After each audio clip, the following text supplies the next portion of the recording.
उसका भुजाओं का मान, उसके कोणों का मान और उसके द्वारा डेरिवेशन को प्रूव कर लिए। ठीक, अब इसका जो प्रयोग है त्रिकोणमिति का, जिस तरह से हम किसी क्षैतिज दूरी पे खड़े होके किसी ऊपर स्थित वस्तु को, ठीक है ना, किसी ऊपर स्थित वस्तु को या ऊपर खड़े होके किसी नीचे स्थित वस्तु को जब गणना करें उनके कोणों द्वारा, उनकी भुजाओं का, जैसे हम किसी 2 मंजिले पे खड़े हैं, ठीक, और नीचे कोई आदमी खड़ा है, तो हम उस आदमी को उस 2 मंजिले से खड़े होकर उस आदमी को देख लेते हैं। तो आदमी को देखते हैं, और जब आदमी को देखते हैं तो हमारा नेत्र के द्वारा जो आदमी जो वस्तु है मान लेते हैं, वो आदमी क्या है, वस्तु है। तो उस आदमी एक वस्तु है, तो उस आदमी के द्वारा हमारे आंख से और उस वस्तु के बीच का जो कोण बनता है, ठीक, तो त्रिकोणमिति के अनुप्रयोग द्वारा हम ये समझेंगे कि वह कोण कितने प्रकार से बन सकता है।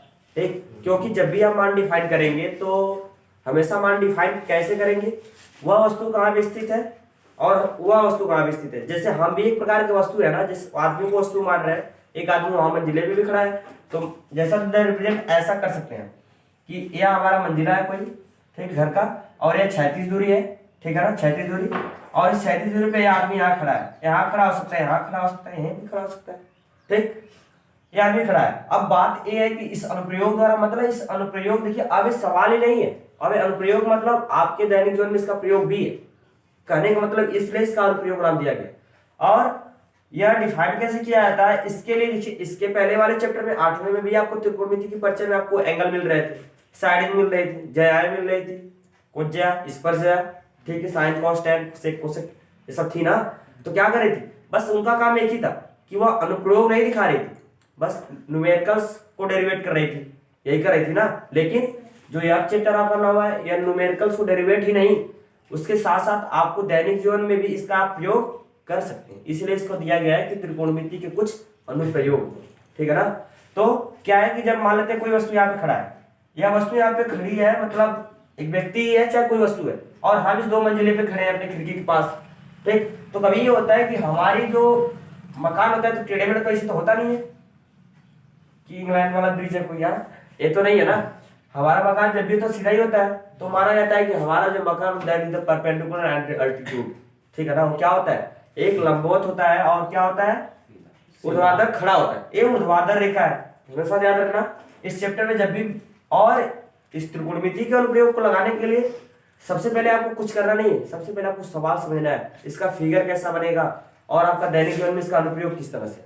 अनुप्रयोग का मतलब कुछ है नहीं, अनुप्रयोग का मतलब ये है कि दैनिक जीवन में जो बात बोली जा रही है कि जहाज कोई ऊपर उड़ रही है, वह जहाज जमीन के साथ कितने कोण से उसमें बैठा आदमी देख रहा है, या वो जहाज जमीन पे स्थित क्षैतिज रेखा पर स्थित 2 मकानों से कितनी कितनी दूरी पर है, यह समझना है, ठीक। और इस चैप्टर को, अगर इस चैप्टर में जो भी आप फिगर अगर अच्छे समझ जाते हैं, मतलब सवाल में पढ़ रहा है, अगर फिगर आप समझ गए तुरंत, ठीक, तो आपकी सवाल तुरंत लगेगी, झटके में लगेगी तुरंत, बस फिगर में डिपेंड करता है, ठीक है ना।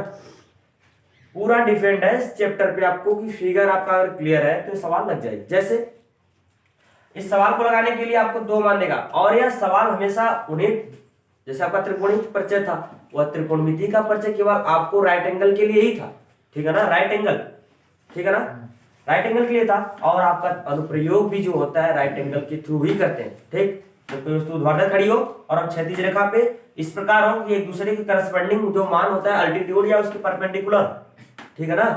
तो यह आदमी खड़ा है, यह हम, जब आदमी इसको देखता है तो ऐसा भी कंडीशन हो सकता है कि या आदमी इसको देखे या इसको देखे, समझ रहे एक बात, समझिए अच्छे से समझिए, या इसको देखे या यह इसको देखे, ठीक। तो जब यह इसको देखेगा, जब ये आपको उन्नयन कोण पढ़ना है, इस अनुप्रयोग में, त्रिकोणमिति के अनुप्रयोग में 3 कोण आएंगे, 1 2 3, और किस में होंगे, आपके राइट एंगल में होंगे, समकोण त्रिभुज में होंगे। और समकोण त्रिभुज में होते हुए भी एक मान आपका क्या होगा, अल्टीट्यूड में या परपेंडिकुलर होगा, और एक आपका क्या होगा, क्या होगा, क्षैतिज होगा, हॉरिजॉन्टल होगा, ठीक है ना, जो भी हो, ठीक, क्षैतिज, समझ रहे। तो अब एक बात समझना है कि आदमी यहाँ स्थित है, यह दूर स्थित किसी पॉइंट्स को देख रहा है, कुछ ऊंचाई भी तय करेगा, क्लियर करो, घर की ऊंचाई कुछ होगी कि नहीं, तो इसको हमेशा ऊंचाई, हाइट, ठीक है ना, क्या हाइट, ठीक। और क्षैतिज रेखा पे भी हम कुछ दूरी तय करते हैं, तो यह भी हाइट की जगह होता है, लेकिन यह हाइट नहीं, यह तो लंबाई हो जाएगा ना, क्लियर हो, यह लंबाई होगा, ठीक है, आपका लेंथ, ठीक, यह लेंथ होगा, यह हाइट होगा, यह भी मीटर में देगा, और साथ साथ इन दोनों के साथ साथ अब देखिए मान कैसे पूछेगा, चाहे हाइट देगा चाहे लेंथ देगा आपको, और एंगल तो जरूरी है, ठीक है ना, all time necessary the angles all position, but angle is not clear, you defined इस फिगर नॉट क्लियर, आपका जो फिगर है वो क्लियर नहीं होगा अगर यहाँ पे एंगल नहीं देगा। एंगल इज कंपल्सरी या टोटली इंपॉर्टेंट या नेसेसरी दिस फिगर, ठीक है ना, बहुत इंपॉर्टेंट है इसके लिए, अगर एंगल नहीं देगा तो आप निकाल नहीं पाएंगे।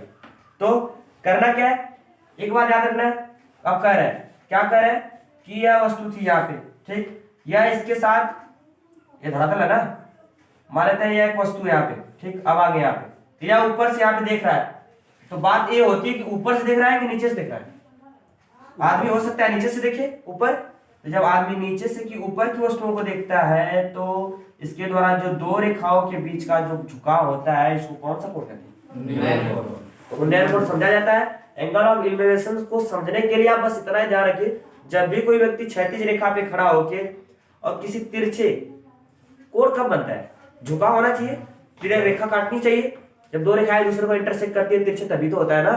तो यहाँ पे जब कोई आदमी नीचे से ऊपर की वस्तु को देखे बहुत आसानी से, तो उस आदमी की आंख द्वारा उस वस्तु के द्वारा बनाई गई रेखा O और क्षैतिज रेखा पे O, इन दोनों के बने हुए बीच के कोण के झुकाव को ही क्या कहते हैं, नैन कोण। Theta is the represent of angle of involution, ठीक है ना, इन्वोल्यूशन, ठीक, समझ रहे हैं। अब दूसरी बात ये होती है कि कोई जहाज उड़ रही है मान लेते हैं, ठीक है, समझ गए इसको, तो ये आपका फिगर इसका है, ठीक, एंगल ऑफ इल्यूमिनेशन, ठीक है ना। तो अब समझना, एक बार रिपीट करते हैं इसको, जब भी कोई आदमी किसी क्षैतिज रेखा पर स्थित होकर किसी ऊपर की वस्तु को देखता है तो ऊपर मिलने वाली यह रेखा और क्षैतिज रेखा के बीच के झुकाव द्वारा बना यह कोण क्या करता है, रिप्रेजेंट करता है एंगल ऑफ इल्यूमिनेशन, ठीक है ना, मतलब उन्नयन कोण। अब दूसरा आपको पढ़ना है,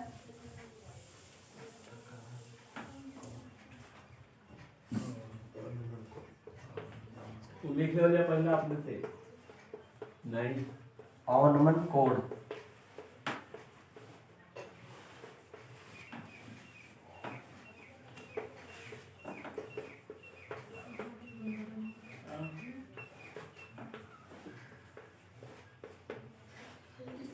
डिप्रेशन, यही है, ठीक है ना। देखिए अब दूसरा है कि एंगल ऑफ डिप्रेशन ना, सही है, तो अवनमन कोण को समझना है आपको। तो अवनमन कोण को कैसे समझे, अब बात जस्ट अपोजिट है, जिस कोण को हम नीचे से ऊपर की ओर देख रहे थे शायद ऊपर वाला भी नीचे देखे, ऐसी भी अवस्थाएं आ सकती है। तो जैसे मान लेते कोई एरोप्लेन उड़ रही है ना, ठीक, एरोप्लेन कोई उड़ रही है, एरोप्लेन कोई उड़ रही है, ठीक, कोई एरोप्लेन उड़ रही है और ऊपर से इसमें बैठा जो व्यक्ति है वह नीचे की कोई वस्तु को देखे, यहाँ कोई वस्तु है, ठीक, तो ऊपर या प्लेन क्षैतिज रेखा में है ना, क्योंकि सीसी क्षैतिज रेखा पैरेलल्स है, दो रेखाएं पैरेलल्स कब मानी जाती हैं, जब इसके बीच का एंगल सेम हो, हर जगह का डिस्टेंस सेम हो, ठीक है, हर जगह का डिस्टेंस एंगल और या कहीं एक दूसरे को इंटरसेक्ट ना करे, हाँ, that is the line one is others parallels, ठीक है ना, एक दूसरे क्या होती है, पैरेलल्स मानी जाती है, समांतर मानी जाती है। तो यह इसके समांतर है ना, तो यह क्षैतिज रेखा है, ये एरोप्लेन उड़ रही है, तो इस जो क्षैतिज रेखा है इसके समांतर ही मानी जाएगी ना। तो इस एरोप्लेन मान लेते हैं क्षैतिज रेखा है इसके पैरेलल, क्षैतिज रेखा जमीन वाली है और यहाँ से या किसी, इसको छोड़िए, एरोप्लेन है, यहाँ से किसी नीचे किसी गांव या किसी घर के ऊपर वाले सिरे को देख रहा है, किसी भी वस्तु को देखिए वो तो देख रहा है, तो देखेगा तो जब ऊपर से कोई व्यक्ति वस्तु के रूप में या किसी भी तरह से जब ऊपर से किसी नीचे की वस्तु को देखे तो उस वस्तु और उस रेखा के द्वारा बीच में बना कोण क्या कहलाता है, अवनमन कोण, ठीक है ना, डिप्रेशन, एंगल ऑफ डिप्रेशन। लेकिन आप जानते हैं कि जब दो रेखाएं समांतर होती है, क्योंकि क्षैतिज रेखा समांतर थी ना एरोप्लेन, ये क्षैतिज रेखा जमीन पे, एरोप्लेन क्या ऐसे उड़ती है, सीधा ही ऐसे उड़ती जा रही है ना, वो तो जहां से उड़ती है वहां देखा जाता है, लेकिन और लंबे समय तक उड़ने की स्थिति उसकी है वह ऐसे ही है, इसके पैरेलल से, समझ रहे? तो यह रेखा इससे क्या मानी जाएगी? समांतर। तो जब दो समांतर रेखाएं होती है इसको त्रिज्या रेखा इंटरसेक्ट करे तो that is the interior angle A है और इंटीरियर एंगल ए है, लेकिन एक दूसरे के क्या कहलाते हैं? एकांतर कोण। समझ रहे? एकांतर कोण। तो यह कोण इससे क्या आ जाएगा? बराबर थीटा। तो थीटा पहले अनुमान देगा तो उसके द्वारा उन्नयन निकाल लेंगे। ठीक, तो लेकिन पहले तो अनुमान समझ में आना चाहिए ना। अनुमान समझ में आएगा, उसके द्वारा आप उन्नयन निकाल के तुरंत इसको डॉट डॉट करके मिलाएंगे। ये ऊंचाई देगा, यह कोण देगा और यह निकाल लेंगे। चाहे ये देगा, चाहे ऊंचाई निकालना हो, कोण जो पूछेगा वो निकालेंगे। तो आपको दो दिया। किसी भी त्रिकोणमिति के अनुप्रयोग को समझने के लिए सबसे पहले आपको कंपलसरी फिगर जरूरी है। अगर फिगर आपका क्लियर रहेगा तो पूरी तरह से आपकी जो सवाल है पूरी, ठीक है ना, और आपकी जो सवाल है त्रिकोणमिति के अनुप्रयोग में है, यह पूरी तरह से डिपेंड करेगी आपकी फिगर। बस फिगर, अगर figure clear, angle clear, sides clear, height clear and length clear and angle of depressions and angle of elevations is clear, तो आप इजीली सॉल्व कर सकते हैं इस पूरे सवालों को। ठीक है ना? तो आपका इस तरह से इस त्रिकोणमिति के अनुप्रयोग में दो बातें हैं, साइडेज समझना और उनके लंबाई को समझना। आप पूरी तरह से समझ चुके हैं, पिछला चैप्टर आपको समझा चुका है एंगल के तहत, लेकिन पिछला चैप्टर इस बात का जिक्र नहीं किया कि इस त्रिकोणमिति का जो व्यवहार है, जो इसकी प्रकृति, इसका नेचर है, इसको हम अपने दैनिक जीवन में कैसे उपयोग में लाए। ठीक, तो उसको उपयोग में लाने के लिए अनुप्रयोग सिखाएगा, बताया जाए। ठीक है ना? समझ आया? बंद करिए, करिए बंद इसको।